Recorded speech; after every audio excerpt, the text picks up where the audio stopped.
हे मथुराधिपति, मेरी पत्नी को प्राण दान दे दीजिए। मैं महाराज शूरसेन का पुत्र वसुदेव आपको वचन देता हूं, अपनी 8 संतानों को जन्म लेते ही स्वयं आपके सामने प्रस्तुत करूंगा। अपनी 8 संतानों को जन्म लेते ही स्वयं आपके सामने प्रस्तुत करूंगा।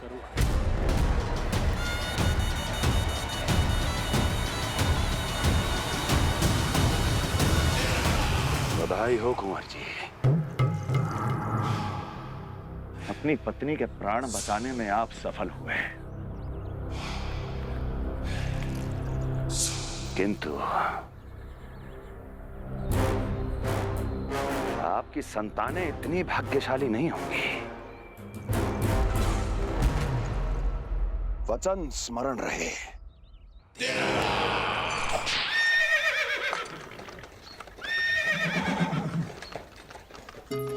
इस तरह रक्त की प्यासी कंस की तलवार की छाया में देवकी और वसुदेव का वैवाहिक जीवन प्रारंभ हुआ। जब कंस की निर्ममता और वसुदेव के वचन का यह दुखद समाचार गोकुल पहुंचा तो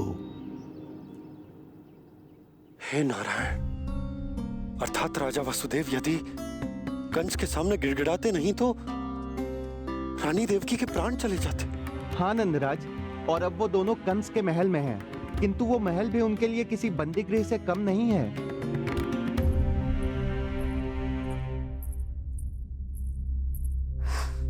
एक भाई अपनी बहन के साथ ऐसा करने की सोच भी कैसे सकता है?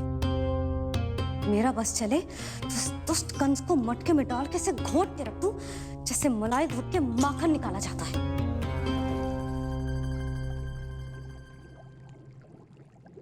ना, माखन ना, जे कंस तो कीड़ा है, इसे तो पटक पटक के ऐसे मारना चाहिए जैसे कीड़ा निकालने के लिए धान के गट्ठर को पटका जाता है।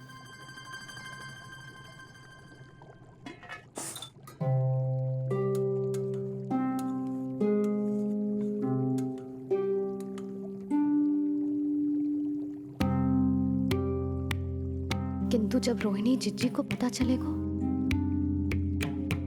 तो वो तो अपने आप को ही दोष देंगे, क्योंकि बालक ना होने के कारण उन्होंने ही वसुदेव जी को राजकुमारी देवकी के साथ दूसरा विवाह करने पर विवश किया था। हे ईश्वर,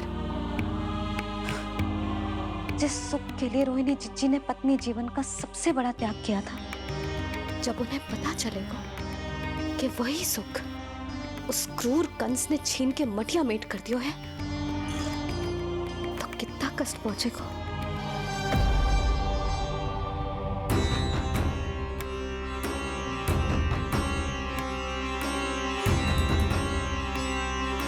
रोहिणी जीजी,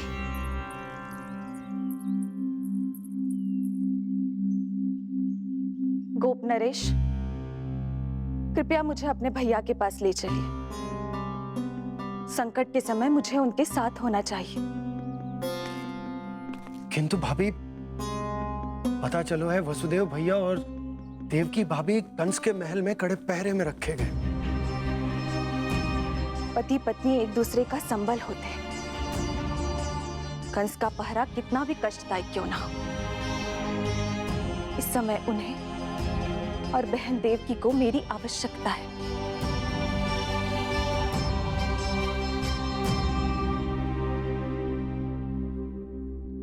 ये मेरी व्यवस्था है।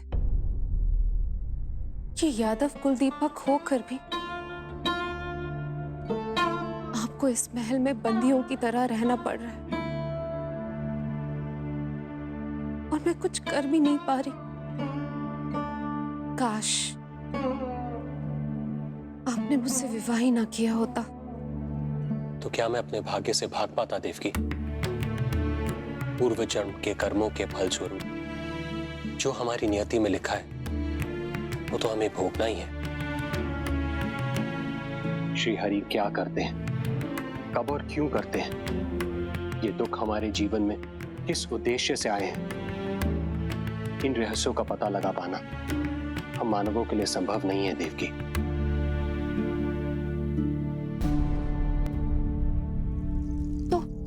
तो फिर चलिए यहाँ से भाग चलते हैं, कहीं ऐसे स्थान पर जहाँ भैया की छाया भी हम पर ना पड़ सके। नहीं प्रिय, कंस के गुप्तचरों की दृष्टि हम पर अवश्य होगी, और मैं ऐसा कोई कार्य नहीं कर सकता जिससे तुम्हारे जीवन पर कोई संकट आए। और मैंने उन्हें अपनी सभी संतानों को सौंपने का वचन भी दिया है। अपना वचन मेरे लिए प्राणों से भी अधिक महत्वपूर्ण है देवकी।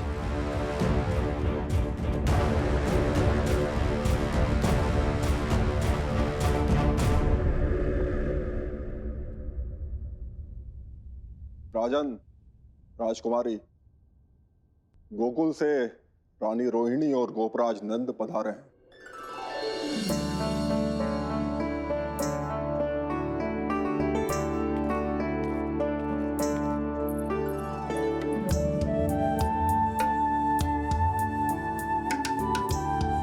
स्वामी,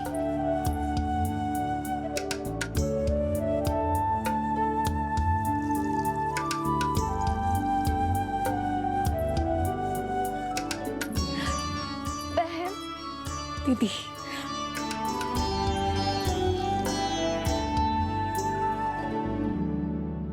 भाई नंद, जो आप हमारे लिए कर रहे हैं उसके लिए धन्यवाद शब्द बहुत छोटा है।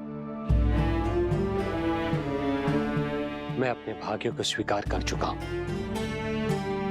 यदि यही श्री नारायण की इच्छा है तो यही सही।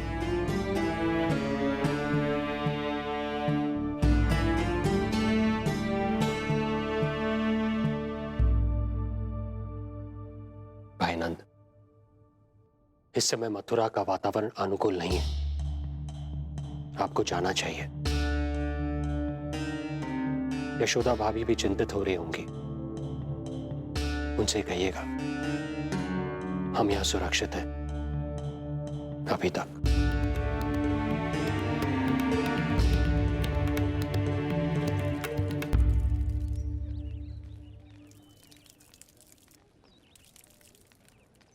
वसुदेव भैया का भाग्य पर भरोसा दिख।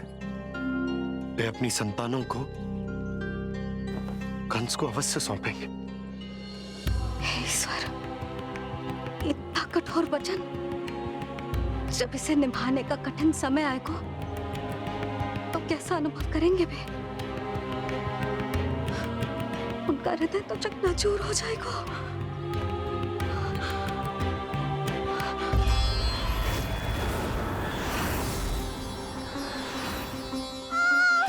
सब्र करो, सब ठीक हो जाएगा। देवकी, मैं महाराज शूरसेन का पुत्र वसुदेव आपको वचन देता हूं, अपनी 8 संतानों को जन्म देते ही स्वयं आपके सामने प्रस्तुत करूंगा।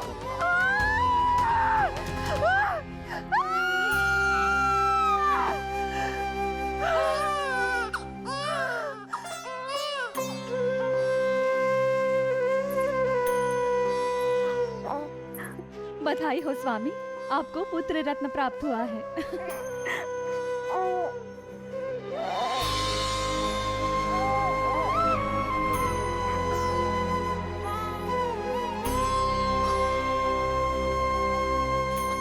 महाराज को पता चला तो क्या होगा?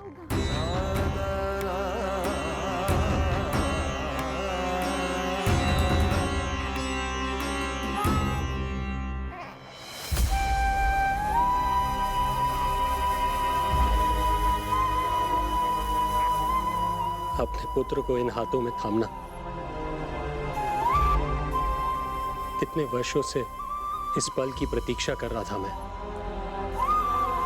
और आज जब यह पल आया है मेरी आंखों में दुख के आंसू हैं। एक पिता जब प्रथम बार अपनी संतान को गोद में उठाता है तो सबसे पहले यह सोचता है कि उसे क्या नाम दूं, उसका सुनहरा भविष्य कैसे सुनिश्चित करे। किंतु मैं वो भाग्यहीन पिता हूं जो अपने पुत्र का भविष्य मृत्यु के अंधकार में डुबोने जा रहा है।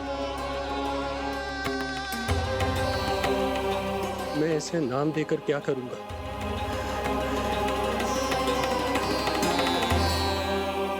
क्या आपके वचन का महत्व आपके पुत्र के प्राणों से अधिक है स्वामी?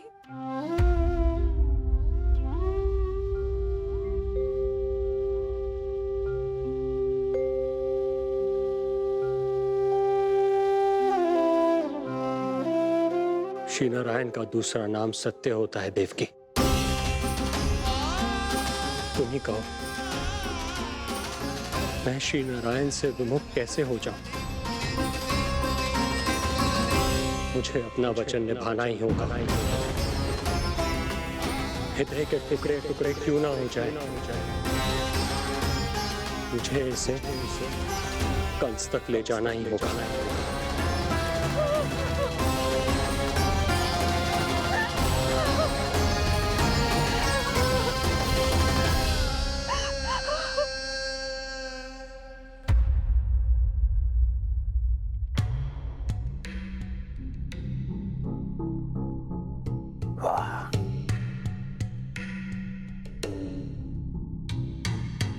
इतना स्वादिष्ट भोजन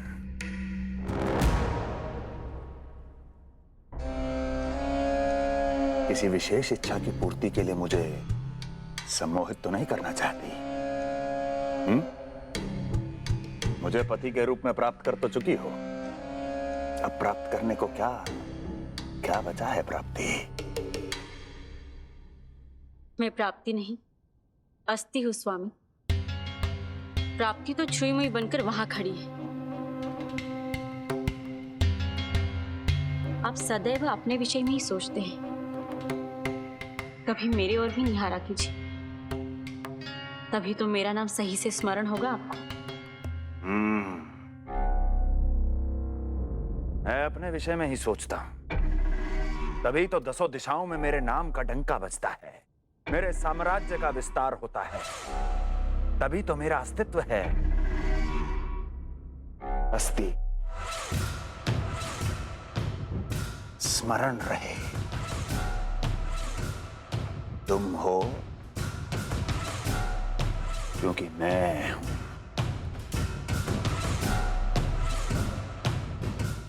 वन में यदि सिंह न हो तो उसके आश्रिति पर गीदड़ भी आक्रमण कर देते हैं। सिंह कभी अपने शत्रु को एक क्षण भी जीवित नहीं छोड़ता महाराज। आपने तो छोड़ दिया देवकी को। सिंह नहीं, आप वो गाय हैं जो अपनी कसाई से अथाह प्रेम करती है।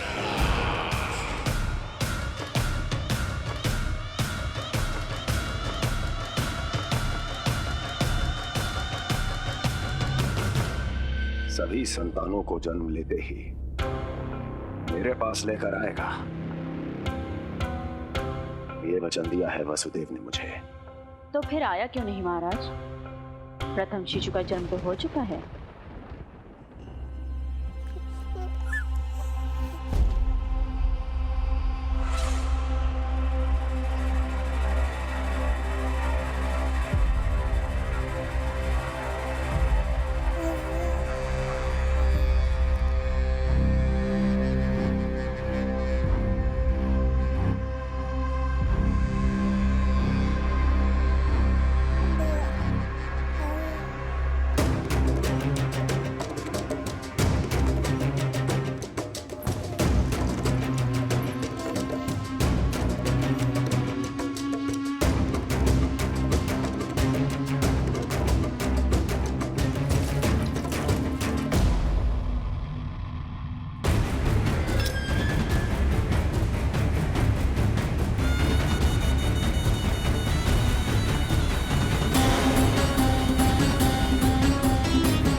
अपना वचन मिथ्या नहीं होने देते महाराज।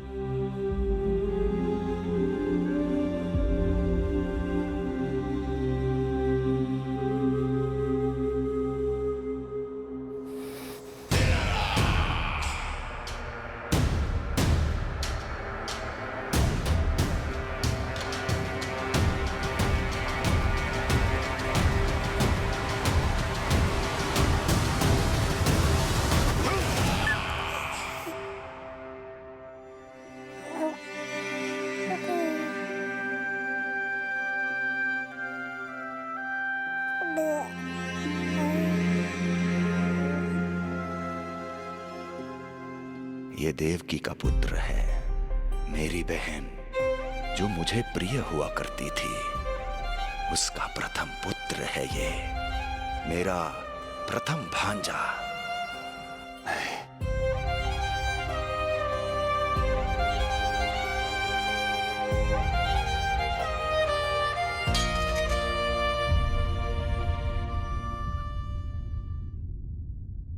इसे वापस ले जाइए कुंवर जी।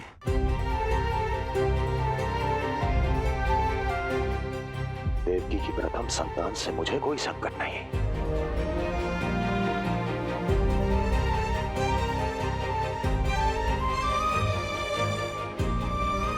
और आपको क्या लगता है कुंवर जी कि मैं कोई राक्षस हूं क्या?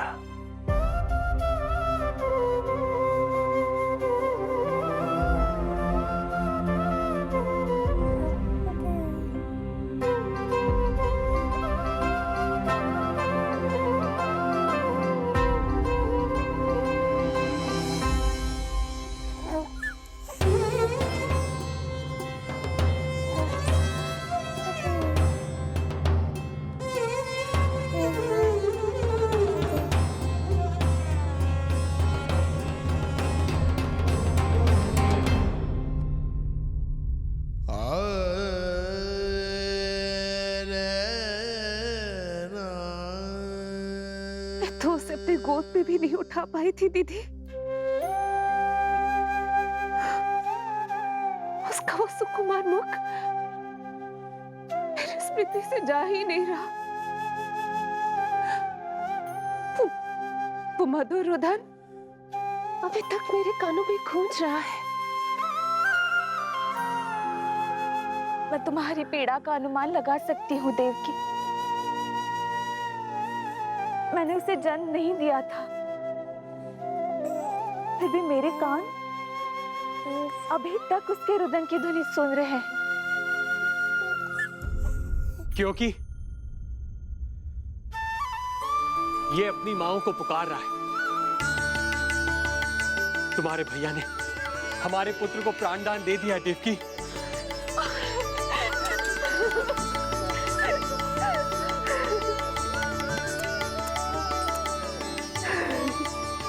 स्वामी, अब अपने पुत्र का नामकरण कीजिए। इसे ऐसा नाम दीजिए कि इसका भविष्य यश और कीर्ति से परिपूर्ण हो। कीर्तिमान। कीर्तिमान होगा इसका नाम।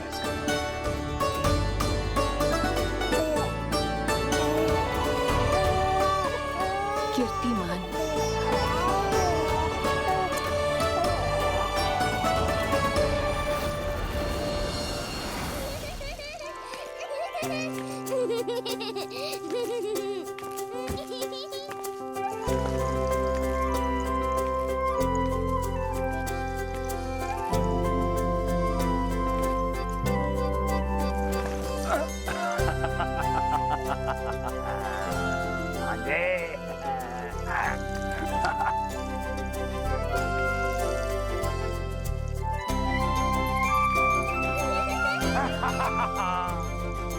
भांजे, भांजे, मामा से बचना असंभव है।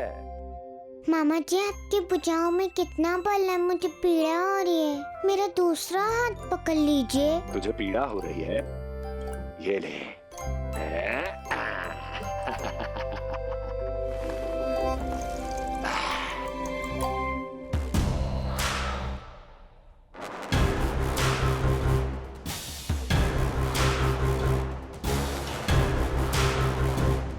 नारायण नारायण। मामा जी मूर्ख बन गए, मामा जी मूर्ख बन गए, मामा जी मूर्ख बन गए। इतना दुस्साहस। जा खेल। अब मामा जो है देवर्षि के साथ मंत्रणा करेंगे। जा खेल। क्योंकि अत्यंत महत्वपूर्ण ना हो तो देवर्षि हमारे द्वार पर आने का कष्ट नहीं उठाएंगे। कहिए देवर्षि, कैसे आना हुआ? मैं तो बस आपको ये अद्भुत कमल पुष्प भेंट करने आया था महाराज। इसे देखते ही मुझे आपका स्मरण हुआ था। मानो ये मुझे पुकार कर कह रहा हो, मुझे महाराज कंस के पास ले चलिए। इसमें तो कुछ भी विशेष नहीं है देवर्षि। इसमें 8 पंखुड़ियां हैं महाराज, और 8वीं पंखुड़ी सबसे विशेष है। यदि विश्वास न हो तो आप स्वयं गिनकर देख लीजिए। आप मेरा उपहास कर रहे हैं देवर्षि।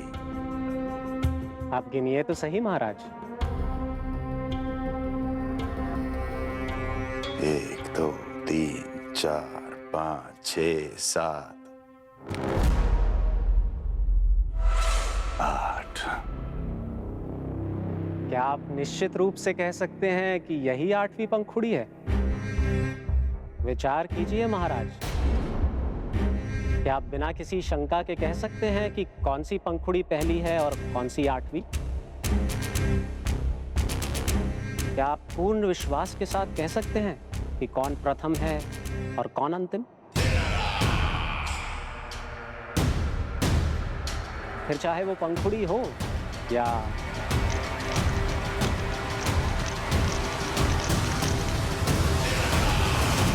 सावधान करने के लिए धन्यवाद देवर्षि।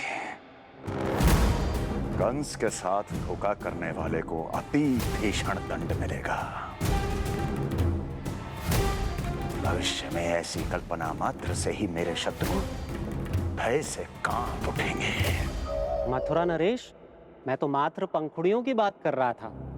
यदि आपने कुछ और समझ लिया है तो उसका उत्तरदायित्व मेरा नहीं है। नारायण नारायण।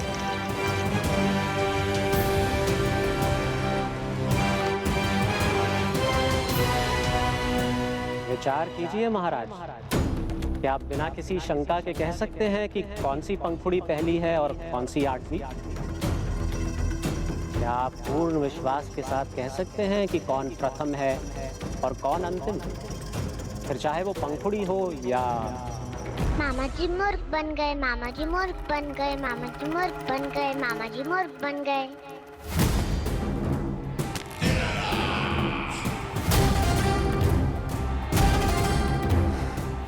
कंस को कोई मूर्ख नहीं बना सकता। कीर्तिमान। जी मामा जी। क्रोध काम लोभ मद मोह मत्सर, क्रोध काम लोभ मद मोह मत्सर, क्रोध काम लोभ। मामा जी मुझे दर्द हो रहा है। काम लोभ मद मोह मत्सर, क्रोध काम लोभ मद मोह मत्सर। स्वामी, ये कीर्तिमान के लिए कैसा लग रहा है? ये लीजिए स्वामी।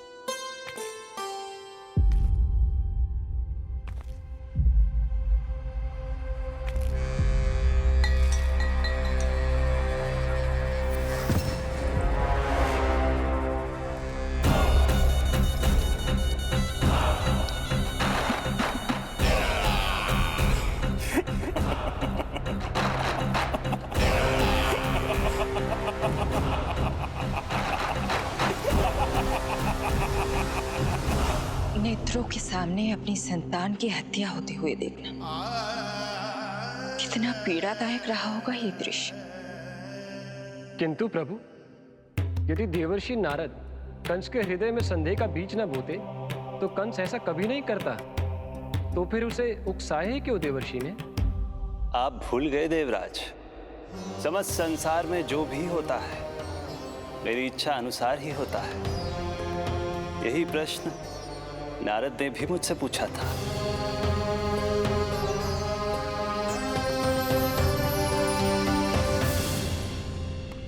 नारायण नारायण।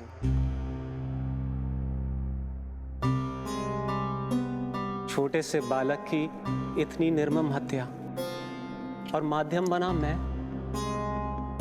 प्रभु, ये कैसी लीला है आपकी? अभी तो देवकी की 5 और संतानों की हत्या होना शेष है नारद। अब से कंस शिशुओं के जन्म लेते ही उनकी हत्या कर देगा। यदि जन्म के तुरंत बाद ही मृत्यु होनी है तो जन्म का लाभ ही क्या है प्रभु? यही विधि का विधान है नारद। कीर्तिमान और शेष 5 बच्चे श्रापग्रस्त हैं। जन्म के कर्मों के अनुसार अल्पायु होना उनकी नियति है। उनकी मृत्यु के बाद ही शेषनाग के अंश के रूप में बलराम और मेरे अंश के रूप में श्री कृष्ण का अवतार संभव होगा। नारायण नारायण।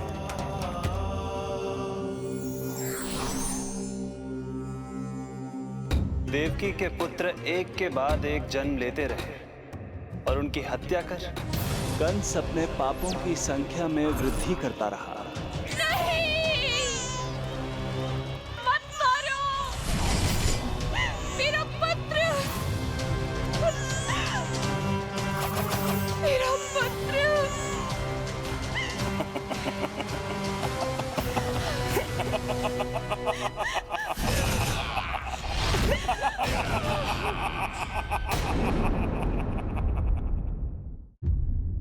अब उसकी क्रूरता की कथा ऐसे मोड़ पर आ पहुंची जहां से वापसी असंभव है, क्योंकि अभी अभी उसने देवकी के छठे पुत्र का वध कर दिया है। हे प्रभु, कितना दुर्दांत है ये कंस। किंतु एक ही जन्म में एक साथ 2 माताओं का पुत्र बनने में उसने आपकी सहायता कैसे की प्रभु?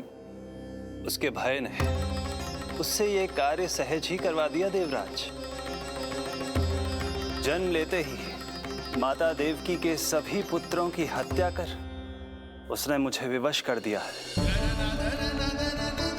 अब जीवित रहने के लिए मेरे अवतार को माता देवकी की कोख से जन्म लेने के तुरंत बाद मैया यशोदा के पास गोकुल जाना ही होगा। और इस प्रकार कंस के कारण एक ही जन्म में 2 माताओं का पुत्र बनने का आपका वचन सत्य सिद्ध होगा। आपकी लीला अपरंपार है प्रभु। आप सब अब निश्चिंत होकर जाइए। मेरे अवतार के जन्म होने की घड़ी अब निकट ही है। हम धन्य हुए प्रभु। हम धन्य हुए प्रभु।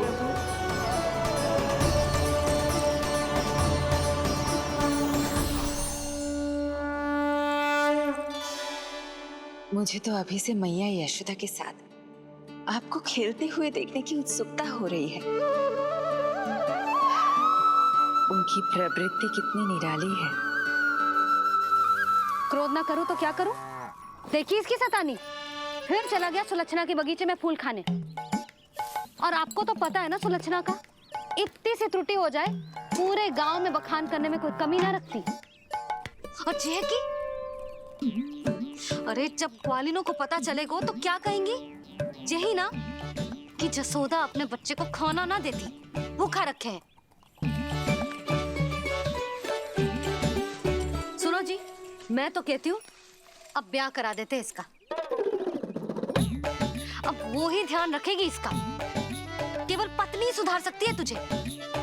तुम इसके बारे में बात कर रही हो कि मेरे बारे में? नहीं, वैसे सारे गोकुल वाले यही कहते हैं कि हमारे घर पर तुम्हारा ही राज चलता है। हे नारायण, ये परिहास की बात है क्या? मैं इतना दबा के रखती हूँ क्या आपको? यशोदा, हास की बात थी। रामू के कारण मुंह से निकल गई। तुझसे तो मैं बात ही ना करूंगी। कर अपने मन की।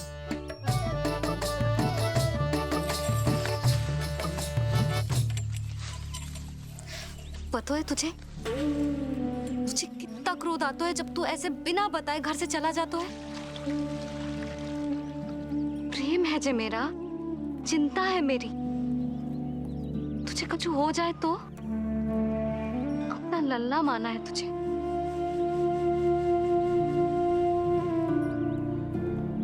मेरे भाग्य में तो मां बनना लिखो ही ना है।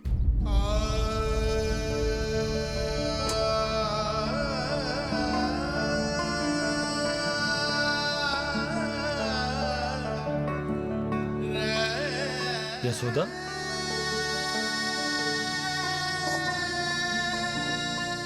आपको पता है, जब मैं छोटी थी इसके जैसी चंचल थी। गांव वाले कहते थे एक बार बड़ी हो जाएगी अपने आप ठहराव आ जाएगा। ना आयो। फिर बड़े बूढ़े कहने लगे चिंता की कछु बात ना है,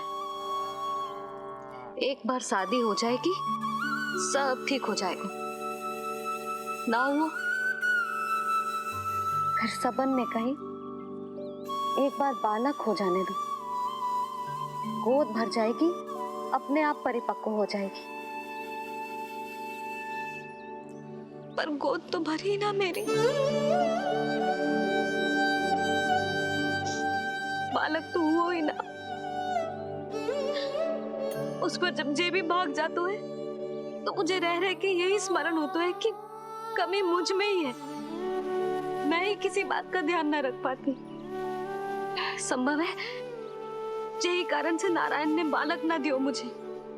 यदि देते तो बहुत बुरी मैया बनती मैं। यशोदा, क्या होगा तुम्हें? कहाँ की बात कहाँ लेकर जा रही हो तुम?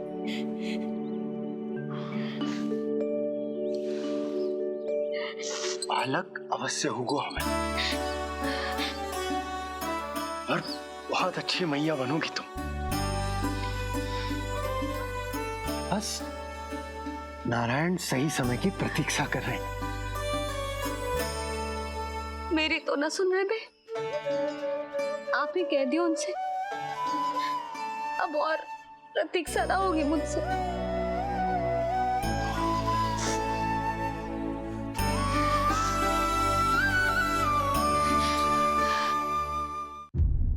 प्रतीक्षा तो अब मुझसे भी नहीं हो रही मैया।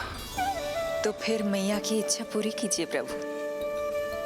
जिस क्षण की प्रतीक्षा मुझे इतने वर्षों से थी, बस अब वो निकट है। किंतु प्रभु, आपको तो माता देवकी का 8वां पुत्र बनकर जन्म लेना है, तो फिर 7वां पुत्र? धीरज रखिए, धीरज। आपको तो ज्ञात ही है, मेरे यहाँ देर है, अंधेर नहीं। मैं यहाँ तुम दोनों पर आश्रित हूँ यशोदा। भोजन, सुरक्षा, परिवार का अपनापन सब कुछ दिया है तुमने मुझे। किंतु मेरा दुख मुझे एक क्षण भी चैन लेने नहीं देता। मेरे स्वामी और बहन देवकी कितने ही वर्षों से कंस की काल कोठरी में बंदी है। दिन रात नियति के शाप को सहन करने के अतिरिक्त और कोई उपाय नहीं है उनके पास। ऐसे में मैं सुख की सांस कैसे लूं? कीर्तिमान की हत्या के बाद मेरी सुरक्षा के लिए मेरे स्वामी ने मुझे यहाँ भिजवा दिया, चुपचाप। किंतु मेरा हृदय तो वही छूट गया यशोदा। इससे तो अच्छा होता कि मैं भी उसी कारागार में होती, मेरे स्वामी और बहन देवकी का दुख तो साझा कर पाती। अपनी 6 संतानों को कंस के हाथों मृत्यु के गोद में जाते देखा है उन्होंने। अब तो मुझे उस क्षण की कल्पना से भी डर लगने लगा है, जब देवकी अपने 7वें पुत्र को अपने गर्भ में धारण करेगी। भय से भविष्य नहीं टलता, होनी होकर ही रहती है। समय बीता और देवकी के गर्भ में 7वें पुत्र का आगमन हुआ। क्या इसका भी भविष्य वही होगा जिसके भाइयों का हुआ था? इस बंदी गृह की दीवारें, प्रत्येक ईंट, प्रत्येक पत्थर, यहां तक कि यहां की वायु भी उस कंस की बंदी है। अब तक तो उसे सूचना भी मिल चुकी होगी। वो निर्दयी, क्रूर प्रतीक्षा कर रहा होगा कि कब तुम्हें प्रसव हो और कब उसकी तलवार हमारे नन्हे शिशु, हमारी 7वीं संतान का रक्त पिए।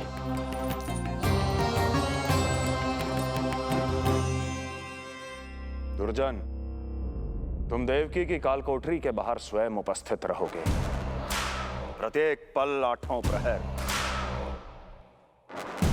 जैसे ही शिशु पहली श्वास ले,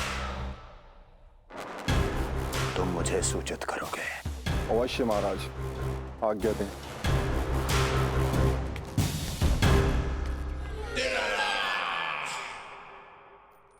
कुछ कीजिए स्वामी, कुछ कीजिए। मैं नहीं चाहती कि ये अपनी प्रथम श्वास इस बंदी गृह में ले। देवकी, विवशता से मेरा कलेजा भी फटा जा रहा है, किंतु इस काल कोठरी में बंद मैं कर ही क्या सकता हूं? किंतु इस सृष्टि के पालनहार, जगत की नियंता श्री हरि तो कर सकते हैं, तो फिर क्यों नहीं करते वो कुछ ऐसा कि कम से कम मेरी इस संतान का अंत उतना दुखद ना हो जैसा अन्य संतानों का हुआ था। क्यों नहीं करते वो कुछ हरि, क्यों नहीं करते? बताइए ना स्वामी, क्यों नहीं करते वो, क्यों नहीं करते? जो देवी भविष्य में मेरी मां बनने वाली है, उनकी करुणा भरी पुकार को मैं व्यर्थ कैसे जाने दे सकता हूं? कंस के राक्षस तत्व के अंत के लिए ऐसी माया की आवश्यकता है जो मेरी लीलाओं को क्रियान्वित भी कर दे और उसे भनक भी ना पड़े। ऐसी क्षमता और माया किसके पास है प्रभु?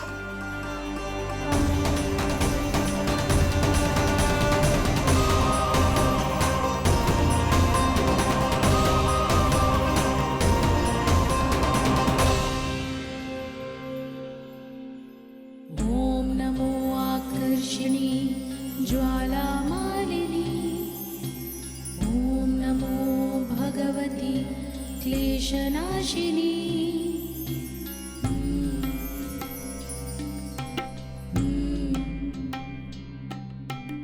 ओम नमो योगमाये सर्वमोहिनी, ओम नमो योगमाये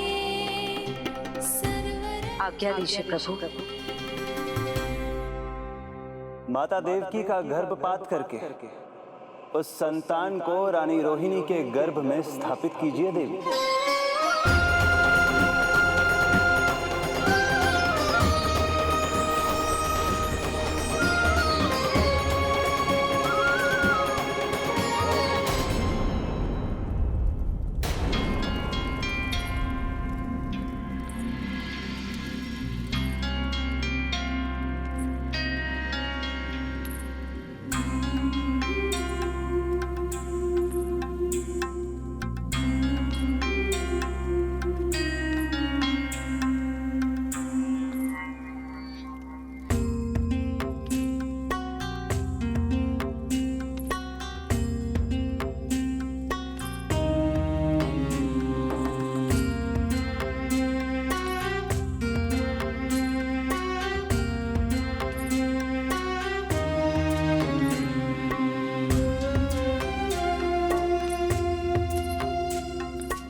माया ने अपना कार्य पूर्ण किया।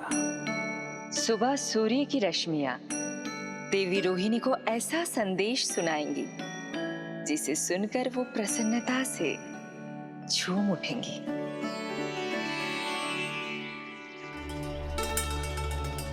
यादव कुल के नए राजकुमार के आगमन पर बहुत बहुत शुभकामनाएं रानी।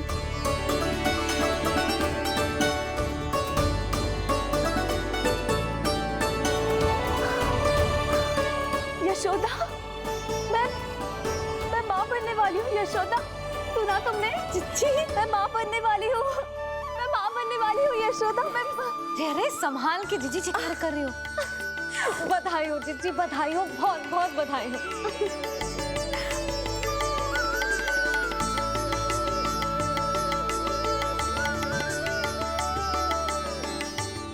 विधि का विधान भी विचित्र होता है। रोहिणी, जिनका ये पुत्र नहीं है, वो प्रसन्न है, किंतु देवकी, जिनका ये पुत्र है, वो व्याकुल है।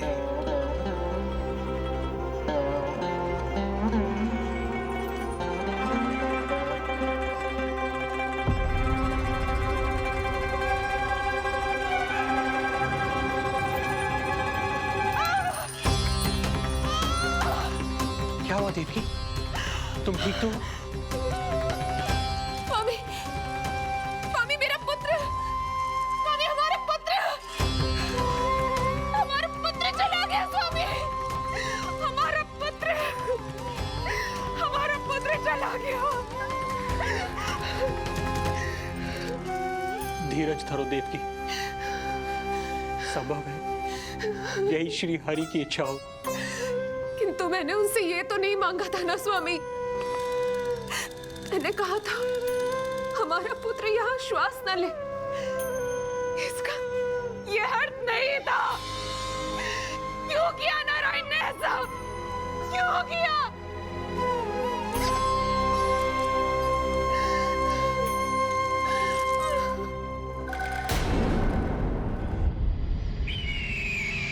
तो ये सत्य है महाराज, राजकुमारी देवकी का गर्भपात हो गया है। बच गया वो शिशु। किंतु यदि मेरे हाथों उसकी मृत्यु होती तो अधिक कष्ट होता उसे। सुख में समय पंख लगाकर उड़ता है। शीघ्र ही रोहिणी के प्रसव का दिन आ पहुंचा और उसने एक स्वस्थ और सुंदर बालक को जन्म दिया।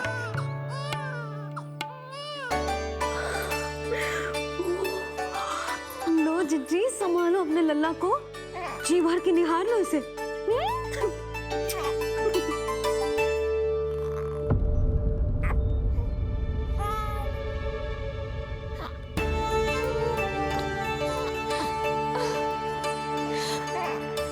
मेरा पुत्र राजकुमार।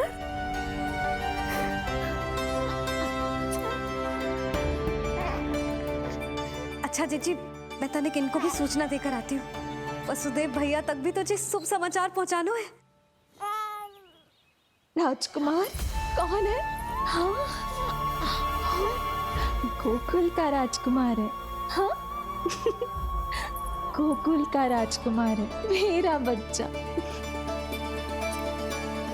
बल तो इतना है कि पूछो ही मत आप। एक बार उंगली पकड़ लेना तो उसके बाद छुड़ाना अत्यंत कठिन हो जाता है। और दृष्टि ऐसी कि एक बार में मन मोह ले। भगवान श्री राम की भांति सबको प्रसन्न रखतो है। बस तो फिर उसका नाम बल राम रखना। तो फिर उसका नाम बल राम रखना।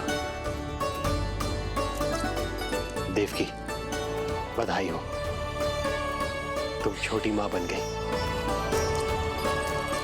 भैया, आप दोनों कछु चिंता न करिए। बलराम का लालन पालन मेरा उत्तरदायित्व है। उसे कछु कमी ना होने दूंगा मैं।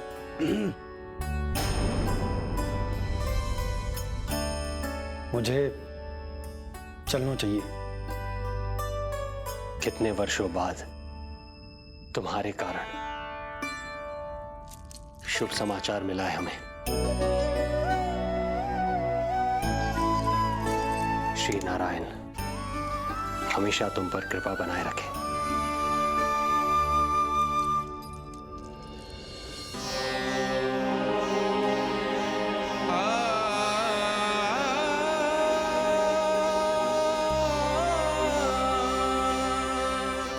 आपको बहुत बहुत बधाई हो स्वामी।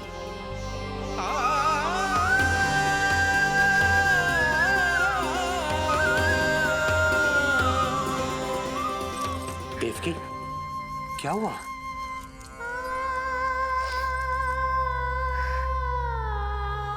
कुछ नहीं। रोहिणी दीदी ने हमको वो सुख दे दिया जो मैं कभी ना दे सकी। उन्होंने आपको संतान दे दी, किंतु मैं देवकी,